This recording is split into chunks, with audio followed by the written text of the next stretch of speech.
warna merah. Jadi semakin yakin ya kalau Jenny ini merupakan seorang putri duyung atau mermaid karena air matanya itu berubah menjadi mutiara.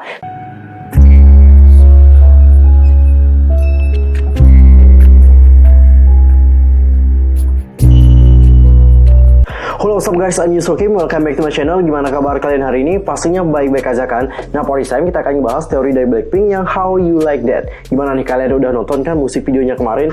Pasti kalian merasa sangat kagum banget karena musik videonya sangat bagus banget sih. Gila, kece parah. Seperti biasa ya, musik video dari Blackpink itu sangat estetik banget. Habis itu sangat mewah dan juga konsepnya patut diacungi jempol deh. Dan selain kalian merasa kagum, pasti kalian juga merasa penasaran kan seperti apa teori yang berada di musik videonya.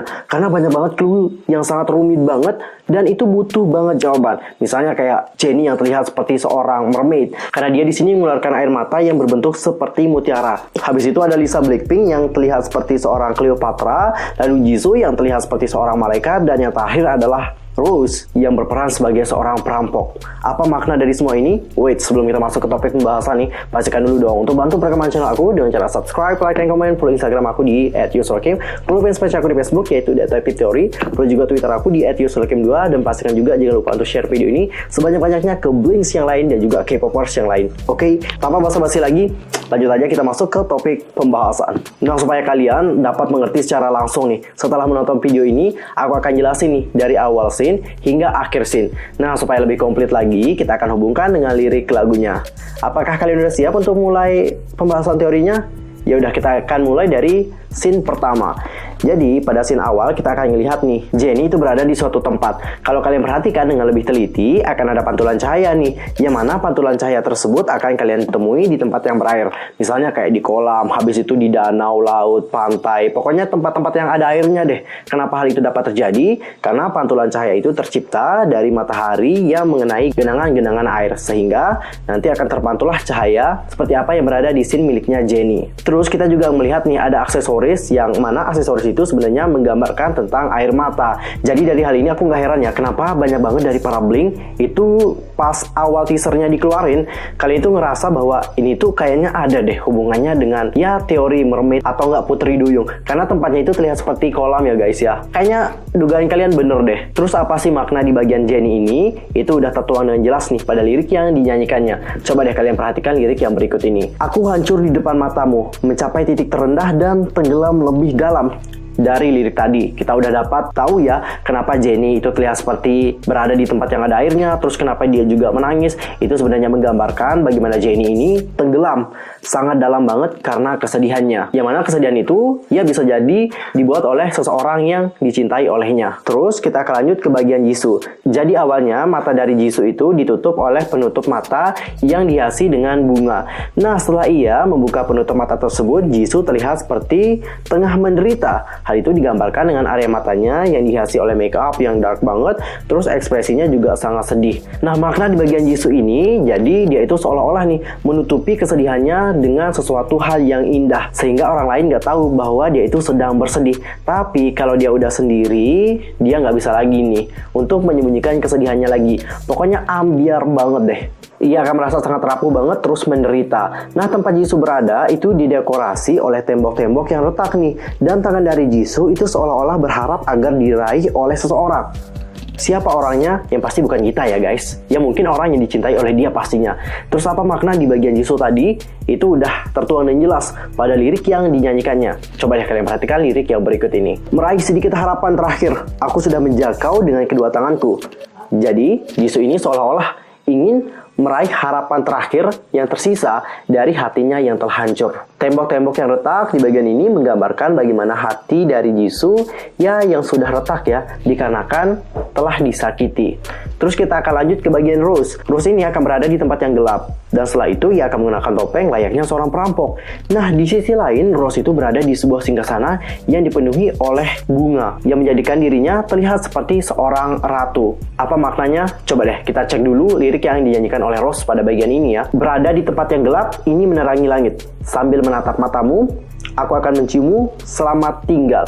Tertawalah semua yang kau inginkan selagi masih bisa, karena ini giliranmu. Dari lirik tadi kita udah dapat tahu ya bahwa di saat Rose berada di tempat yang gelap itu merupakan titik terendah baginya. Tapi dia nggak akan selamanya berada di titik yang rendah ini. Dia nantinya akan bangkit dan membalaskan apa yang sudah dilakukan oleh pria yang menyakitinya. Hal itu digambarkan dengan dirinya yang memakai topeng bak seorang perampok. Nah, Rose yang berada di singgasana itu berarti bahwa dia telah mencapai puncak kejayaannya setelah sekian lama berada di titik paling bawah karena kesedihan yang diberikan oleh seorang pria. Dan di saat ia telah berhasil membalaskan dendamnya ini, maka ia telah menang dan duduk di singgasananya seperti seorang ratu. Begitu loh guys. Nah, habis dari Rose, kita akan masuk ke bagiannya Lisa. Lisa itu terlihat seperti Cleopatra. Hal itu dapat kalian lihat nih dari latar tempatnya, yang terlihat seperti gaya-gaya kerajaan Mesir ya. Habis itu, bagian kelopak matanya Lisa itu merupakan make up khas Cleopatra banget deh. Terus kalau kalian ya dengerin dengan seksama, bagian rapnya Lisa itu musiknya hampir sama kayak musik-musik di kerajaan Mesir lah ya. Kalau kalian sering nonton film-film yang berbau Mesir, habis itu kalau sering nonton pertunjukan Cleopatra, kalian pasti akan merasakan hal yang sama dengan aku. Coba deh kalian cek sendiri kalau kalian nggak percaya. Oke Pix, kita udah tahu bahwa Lisa ini seperti Cleopatra. Dan ternyata setelah aku teliti lagi, ada banyak fakta menarik tentang Cleopatra ini. Mau tahu nggak? Pastinya mau dong. Coba deh kita perhatikan apa sih fakta menarik tentang Cleopatra. Nah, Cleopatra ini merupakan ratu Mesir yang gelarnya membuat orang mengira bahwa ia adalah orang Mesir. Tapi guys, dia itu bukan orang Mesir. Cleopatra ini berasal dari dinasti Ptolemaic yang berasal dari Yunani Makedonia. Dia itu merupakan ratu yang begitu populer sebagai pemikat pria paling ulung dalam sejarah. Kecantikannya itu begitu melenda banget nih, dimana kedatangannya ke Roma yang begitu glamour membuat tren kosmetik dan fashion di seantero Romawi. Cleopatra sama Lisa, kayak ada sesuatu hal yang sama ya dari mereka. Lisa kemarin sebagai top beauty kalau nggak salah di Asia. Habis itu image-nya dia juga mewah. Pokoknya mendunia banget kan Lisa. Jadi nggak heran sih kalau dia di sini dijadikan Cleopatra. Terus aku juga suka banget sama bagian rap yang dinyanyikan oleh Lisa. Di bagian ini dia itu mengatakan nih bahwa karma itu datang untuk orang yang melukainya. Dia itu merasa buruk untuk membalas perlakuan buruk dari orang tersebut, tapi tidak ada yang bisa dilakukannya. Terus ada juga lirik yang mencuri perhatianku nih. Coba deh kalian perhatikan lirik ini. Soalnya lirik ini penting banget deh. Jane yang polos pun mencuri. Tak suka denganku? Kalau begitu, katakan padaku bagaimana kau menyukainya. Jane polos pun mencuri. Tadi di bagian Rose kita melihat bahwa dia itu menggunakan topeng bak seorang perampok. Lalu apa sih yang dicuri oleh Rose di sini? Apakah perhiasan, berlian, atau uang? Yang pasti bukan itu ya guys. Yang dicuri oleh Rose di sini adalah kebahagiaannya. Kebahagiaan yang direbut oleh orang yang mengambilnya. Sehingga inilah yang membuat orang tersebut mendapatkan karma. Mereka akan berganti posisi. Para member Blackpink yang tersakiti akan mendapatkan kebahagiaan dan orang yang menyakiti mereka ini akan mendapatkan penderitaan. Begitu loh maksudnya. Terus kita akan masuk ke bagian Jennie yang dilindungi oleh payung-payung. Di bagian wajahnya dihiasi oleh mutiara-mutiara putih dan juga ada perhiasan yang berwarna merah. Jadi semakin yakin ya kalau Jennie ini merupakan seorang putri duyung atau mermaid karena air matanya itu berubah menjadi mutiara. Terus kalau kalian melihat nih ada perhiasan warna merah, itu sebenarnya melambangkan tentang air mata berdarah. Apa maksudnya dari air mata berdarah? Jadi air mata berdarah ini itu sering banget dipakai untuk mengungkapkan kesedihan yang terlalu mendalam hingga tak ada air mata yang tersisa lagi. Intinya Jennie di sini itu benar-benar terluka banget dan sangat sedih banget. Lalu kita akan masuk ke bagian Jisoo. Kalau kalian perhatikan nih, payung yang berada di atas Jisoo ini rusak karena api.